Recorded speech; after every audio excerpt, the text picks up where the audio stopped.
एक बार जंगल के राजा शेर ने ऐलान कर दिया कि अब आज के बाद कोई अनपढ़ नहीं रहेगा। हर पशु को अपना बच्चा स्कूल भेजना होगा।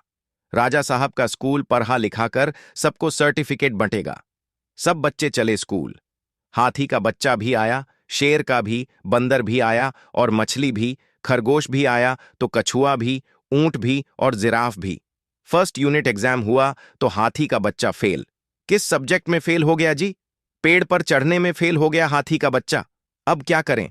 ट्यूशन दिलवाओ, कोचिंग में भेजो। अब हाथी की जिंदगी का एक ही मकसद था कि हमारे बच्चे को पेड़ पर चढ़ने में टॉप कराना है। किसी तरह साल बीता। फाइनल रिजल्ट आया तो हाथी, ऊंट, जिराफ सबके बच्चे फेल हो गए।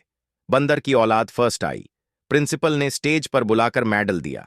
बंदर ने उछल उछल के कलाबाजियां दिखाकर, गुलाटियां मारकर खुशी का इजहार किया। उधर अपमानित महसूस कर रहे हाथी, ऊंट और जिराफ ने अपने अपने बच्चे कूट दिए। नालायकों, इतने महंगे स्कूल में पढ़ाते हैं तुमको, ट्यूशन कोचिंग सब लगवाए हैं, फिर भी आज तक तुम पेड़ पर चढ़ना नहीं सीखे।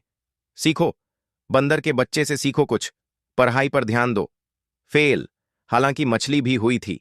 बेशक स्विमिंग में फर्स्ट आई थी, पर बाकी सब्जेक्ट में तो फेल ही थी। मास्टरनी बोली, आपकी बेटी के साथ अटेंडेंस की प्रॉब्लम है। मछली ने बेटी को आंखें दिखाई। बेटी ने समझाने की कोशिश की कि मां, मेरा दम घुटता है इस स्कूल में, मुझे सांस ही नहीं आती, मुझे नहीं पढ़ना इस स्कूल में। हमारा स्कूल तो तालाब में होना चाहिए ना। मां ने कहा, नहीं, ये राजा का स्कूल है। तालाब वाले स्कूल में भेजकर मुझे अपनी बेइज्जती नहीं करानी। समाज में कुछ इज्जत रेप्यूटेशन है मेरी। तुमको इसी स्कूल में पढ़ना है, पढ़ाई पर ध्यान दो। हाथी, ऊंट और जिराफ अपने अपने बच्चों को पीटते हुए ले जा रहे थे।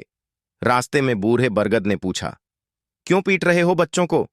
जिराफ बोला, पेड़ पर चढ़ने में फेल हो गए। बूढ़ा बरगद सोचने के बाद पत्ते की बात बोला, पर इन्हें पेड्डे पर चढ़ाना ही क्यों है? उसने हाथी से कहा, अपनी सूंड उठाओ और सबसे ऊंचा फल तोड़ ढह लो। जिराफ, तुम अपनी लंबी गर्दन उठाओ और सबसे ऊंचे पत्ते तोड़ ढह कर खाओ। ऊंट भी गर्दन लंबी करके फल पत्ते खाने लगा। हाथी के बच्चे को क्यों चढ़ाना चाहते हो पेड्डा पर? मछली को तालाब में ही सीखने दो ना। दुर्भाग्य से आज स्कूली शिक्षा का पूरा करिकुलम और सिलेबस सिर्फ बंदर के बच्चे के लिए ही डिजाइंड है।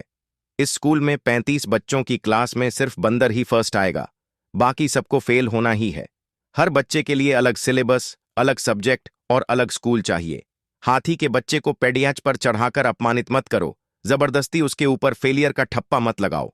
ठीक है, बंदर का उत्साहवर्धन करो, पर शेष 34 बच्चों को नालायक, कामचोर, लापरवाह, डफर, फेलियर घोषित मत करो। मछली बेशक पेड्डा पर न चढ़ पाए, पर एक दिन वो पूरा समंदर नाप देगी। शिक्षा। अपने बच्चों की क्षमताओं व प्रतिभा की कद्र करें, चाहे वह पढ़ाई, खेल, नाच, गाने, कला, अभिनय, व्यापार, खेती, बागवानी, मैकेनिकल, किसी भी क्षेत्र में हो, और उन्हें उसी दिशा में अच्छा करने दें। जरूरी नहीं कि सभी बच्चे पढ़ने में ही अव्वल हों, बस जरूरत है उनमें अच्छे संस्कार व नैतिक मूल्यों की, जिससे बच्चे गलत रास्ते नहीं चुने।